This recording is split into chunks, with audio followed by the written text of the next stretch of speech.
2020 was definitely not the year that we all expected. Heading into the year, the Yankees made a big splash, signing Garrett Cole, the ace that this team desperately needed.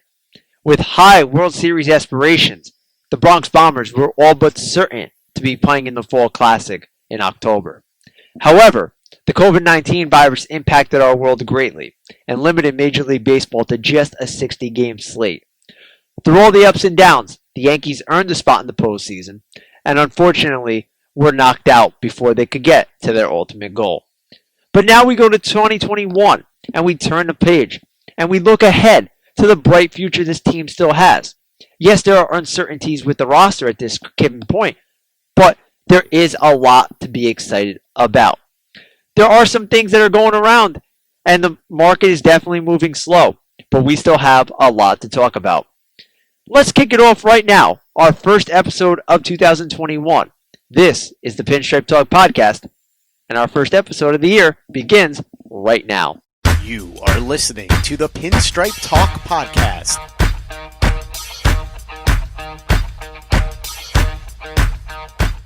Hello, everybody, and welcome to another edition of the Pinstripe Talk Podcast, which is powered to you by Delahanty Media. I'm your host, Nick Delahanty.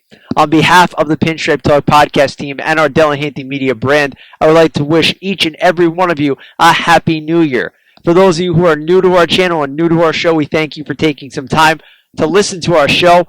If you're a returning member, thanks for tuning in once again to discuss some Yankees baseball. Now, as you already know, the Hot Stove in the offseason has been moving drastically slow with questions regarding when the season's actually going to start. The free agent market and the trade market are a little slow at this point, and the Yankees really have not done much at this rate. But it is still too early to grade their offseason. We are going to go through a couple of key news and note stories that have gone on since our last show, and we're going to break it down for you as we always do.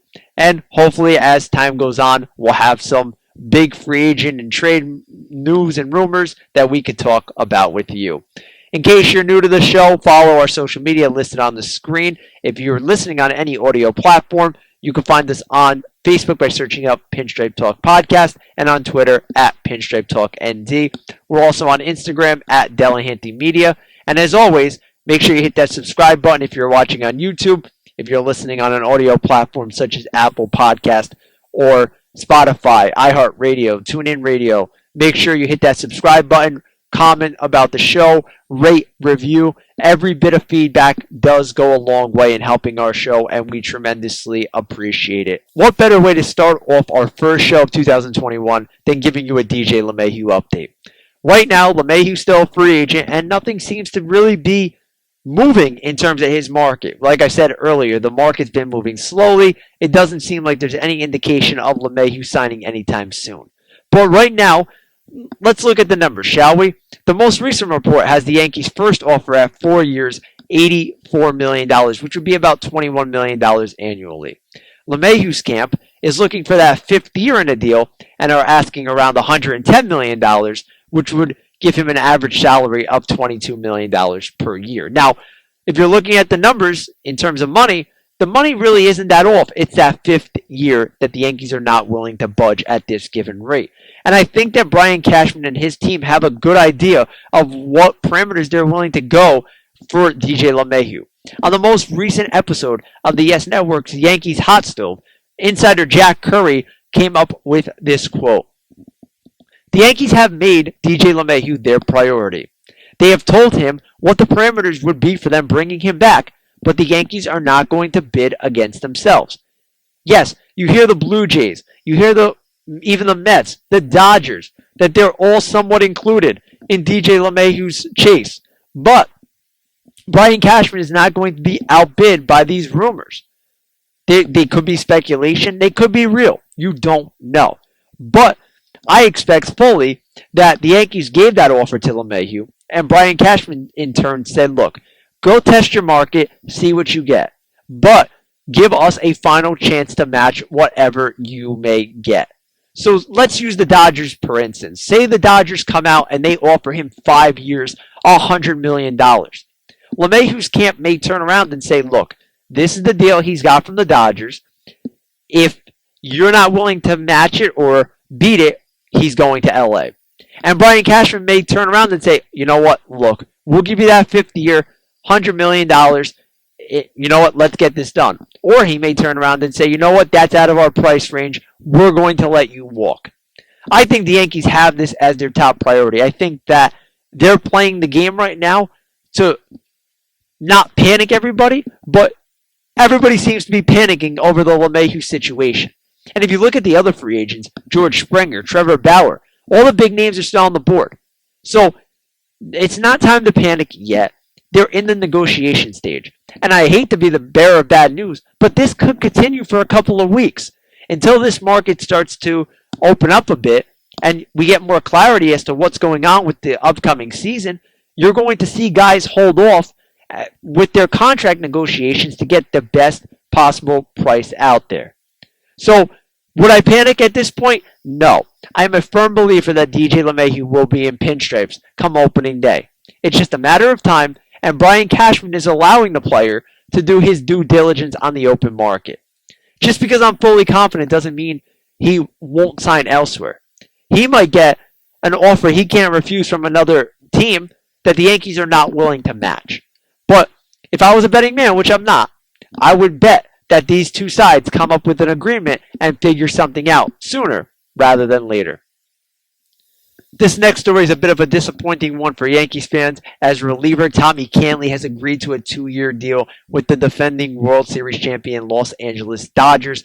Kahnle will make $750,000 this year, and remember, he had Tommy John surgery in August, so it's likely he'll miss the entire 2021 season. He will then make $3.45 million in 2022, and he got a $550,000 signing bonus, and there are performance bonuses that are included in that 2022 deal. So essentially, the Dodgers gave him a 2-year deal to get him in the organization, and let's face it, their bullpen is going to be a little revamped.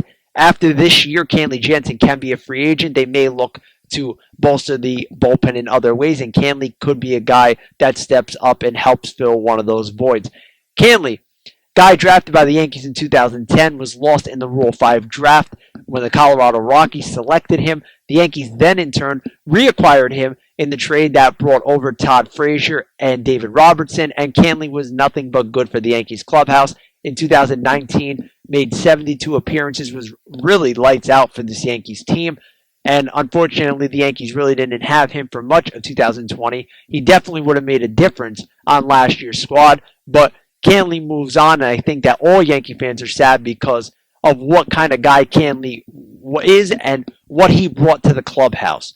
You know, you hope that Kahnle's able to bounce back from Tommy John and come back even stronger. But losing him does hurt the Yankees bullpen because he was a guy that, before the season, everybody penciled in as one of the key contributors, and not having him definitely hurt.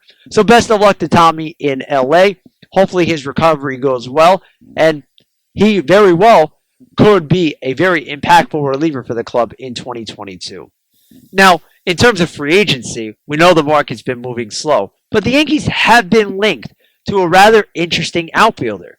According to reports, the Yankees have shown interest in Yasiel Puig, who did not play in 2020. Remember, Puig signed with the Braves, ended up testing positive for COVID-19, and the deal basically fell through.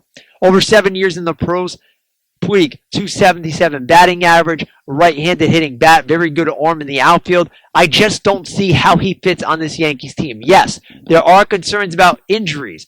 You know, Giancarlo Stanton, Aaron Judge, Aaron Hicks have been a little injury-prone during their time in the Bronx. However, the Yankees need a left-handed hitting outfield bat, and Puig doesn't fit that bill.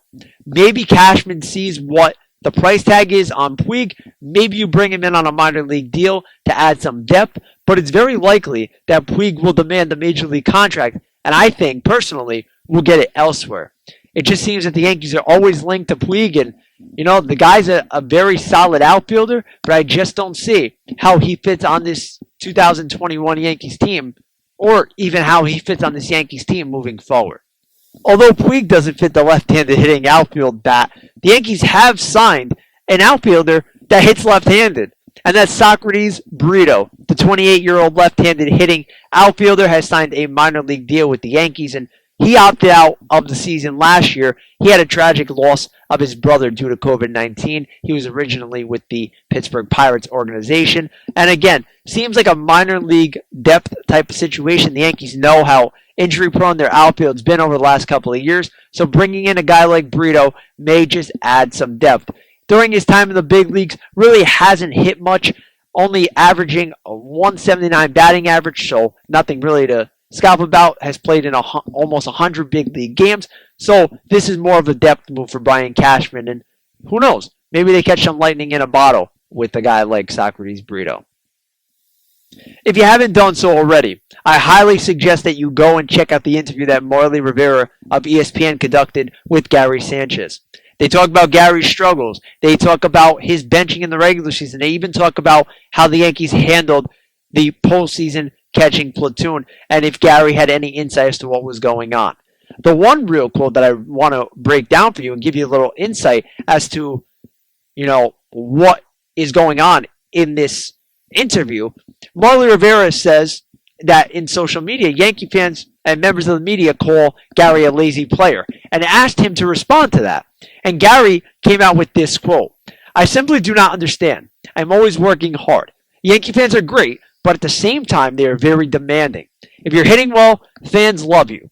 They do whatever it takes for you. But when you are not doing well, then it starts, and they will yell anything at you. Sometimes it can be difficult not to have a little encouragement. But those are Yankees fans, and the only thing that matters are results. And I would not have it any other way. I love the high expectations. I could be booed one game, and when I have a bad game, and the next day I am the hero of the game. But I think sometimes people do not understand that baseball is a game where you are going to fail more times than you are going to succeed. I just don't understand that criticism. The results were not there. That is true. But it was never due to lack of work." Now, let me respond to this because this is one that really stood out to me. Number one, Gary understands New York Yankee fans to a T. When you're doing well, they love you. You're a hero. You're an icon. When you're not, they don't want to be bothered with you. And let's face it, they're in a time where the Yankees have not won a World Series in 10 plus years. The pressure is on because everybody understands just how good this team could be. Now, when you're not winning and you're not putting up the results, that is an issue. And for Gary, he understands that when you struggle, you're going to hear it from the fan base. Now, some of the things that Yankee fans say, and I've seen it before being in crowds, and so could you probably all hear it, some things are unwarranted. But you also have to have a very tough skin to play in New York. And we've seen that time in and time out. Guys that don't have that tough skin get run out of town.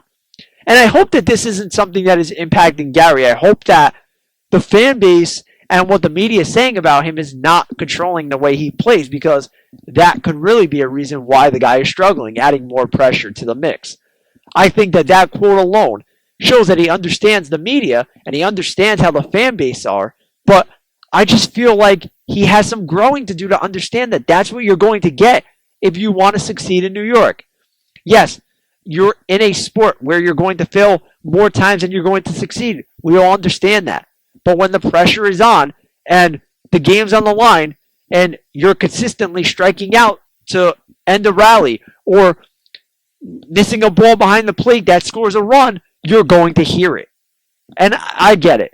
I would be frustrated too if they called me lazy. I'm sure he puts in a lot of work. And, some people don't get to see the behind the scenes stuff. But I do think that in order for him to ever be a good player in New York, he's going to have to get a little tougher skin.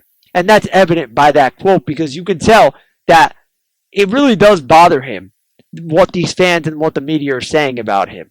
You have to tone it out, not buy into it, and focus on playing the game and improving on a daily basis. He knows what work he puts in. If that effort is sufficient for him and he knows he's putting in the best work on a daily basis, then that's all everybody asks from him. Put in the best effort. And hopefully the results show.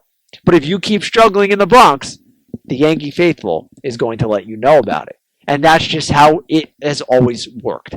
Nothing has changed since Gary Sanchez came into the Bronx. It's been the same way for many, many years, and it's not going to change. So he's going to have to really do some soul searching and come out and be like, look, I get what the fans and the media are saying. I understand it. I don't like what they're saying. Prove them wrong. That's the way to shut them up. Prove them wrong. Before we wrap up today's show, we want to take a moment to remember the late, great Phil Niekro. On December 26th, Niekro passed away at the age of 81. He had a 24-year career in the big leagues, a career that earned him induction into the National Baseball Hall of Fame.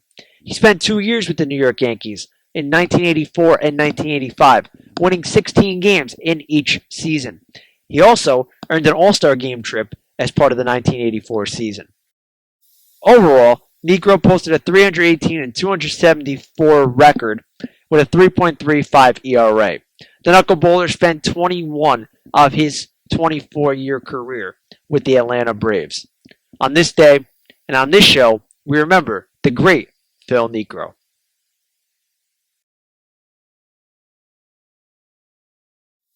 Well, that's going to wrap up our first show of the 2021 year. We're happy you joined us for the show, and we hope that you continue to tune in throughout the entire year and beyond as we break down all things Yankees baseball. Man, we need some news. We need something to talk about. We need some excitement. Brian Cashman, let's get this ball rolling. If you haven't done so already, make sure you follow us on social media. If you're on YouTube, hit that subscribe button on the bottom right-hand corner of your screen. You're listening on the audio platforms. Make sure you subscribe, rate, and review the show.